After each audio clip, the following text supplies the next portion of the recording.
The speech I'm delivering today is written by J.C. Watts. It's called 3 Lies. Throughout the speech, Watts will talk about how these 3 lies affect children in high school and even older. There are 3 lies in America that I want every one of you to be aware of. The first lie is this: I'm entitled to one mistake. Young people, this lie will trip you up every time if you believe that you're entitled to mistakes. We all make mistakes, but we are not entitled to them. If you live your life believing that you're entitled to mistakes, you will bounce from wall to wall, never having any substance, never having any direction in your life. Now, you all might be too young to remember a story about a man named Len Bias. Len Bias was a power forward for the University of Maryland. He had just been drafted by the Boston Celtics. He was going to be the guy, along with Larry Bird, Kevin McHale, and Robert Parrish. That was going to get the Celtics back to the NBA championships.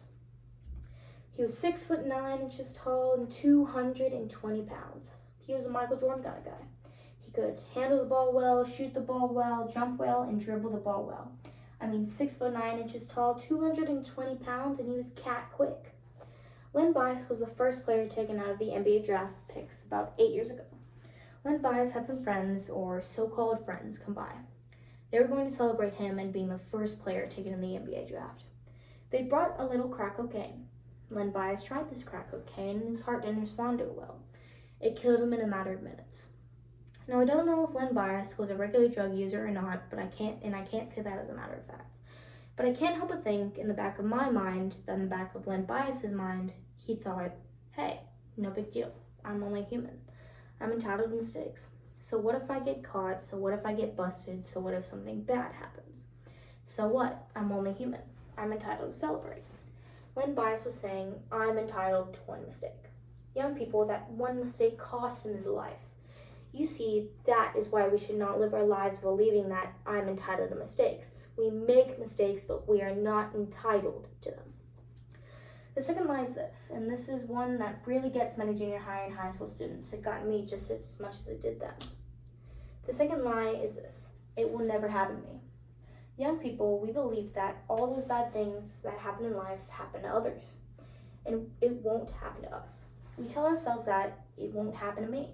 There's an incident that I experienced about 6 years ago that if I live to be 150, I won't forget.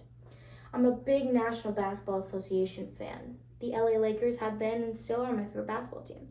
I love to see the Lakers play when they had Kareem Abdul-Jabbar, Magic Johnson, James Worthy, James Cooper, and all those guys. I used to love to see them play. Magic Johnson was my favorite basketball player. I love to see Magic Johnson come down the court. He'd whip that ball between his legs dribbling. He'd flip it back to his left. He'd flip it to the right, and he would dish out those marvelous assists to James Worthy or Michael Cooper coming down the wing. And man, they'd make those fast breaks and slam dunk the ball. Magic would dish out the marvelous assists, and he would turn around to the crowd, and he would flash that big billion-dollar smile. Man, I used to love to see that, to see him perform. My favorite basketball player, I remember coming home from one evening from work. It was about 5 or 6 years ago. I remember throwing my coat over the back of the couch and watching this press conference with Magic Johnson. He was 6'9", 215 pounds, point guard for the LA Lakers, and he had a huge billion-dollar smile. This guy I love to see play. Do you know what he said to all the youth of America? I'll never forget it. It still rings in my ears today. Magic Johnson was having a press conference, and he said this: I guess I was naive. I never thought it would happen to me. Do you know what Magic was talking about? What he said? What he thought wouldn't happen to him? Magic Johnson had been tested for HIV, and he was positive. I heard him say it time and time again: I was naive. I never thought it would happen to me. Young people, we do know that we do things that we know aren't right and that we shouldn't be doing. And do you know what we tell ourselves? It'll never happen to me. I'll never get caught. I remember how about 5 years ago, I had my truck stolen in broad daylight. I remember when I called the police to come to do a written report on this. I remember standing there, leaning on that desk, thinking, I can't believe this is happening to me. That this thing that happened to other people, I saw it on the news, I read it about in the paper, but I never thought it would happen to me. But it did. Everybody knows Pete Rose. Pete Rose, no question, should be in the Major League Baseball. But Pete Rose got kicked out of Major League Baseball because he was gambling on baseball. That's against the rules. I can't help but think in the back of my mind that Pete thought in the back of his mind when he was placing those bets, he was saying, that will never happen to me. I'll never get caught. Young people, what if someone would have come to us when we made some of those bad decisions, someone of influence who could have gotten me to say when I made some of those bad decisions in life, or someone could have gotten the teachers when they were making bad decisions in their lives, or if someone could have gotten to Pete Rose or Magic Johnson. Consider if someone of influence could have gotten there and said, "Hey Magic, hey Pete, is it worth losing the rest of your life? Is it worth losing a reputation, losing a career over the rest of your life? What you've done?" Young people, it can happen to you. The third lie is this, and be careful that you understand this one. I've got plenty of time. Young people, do you know what we tell ourselves, what we think?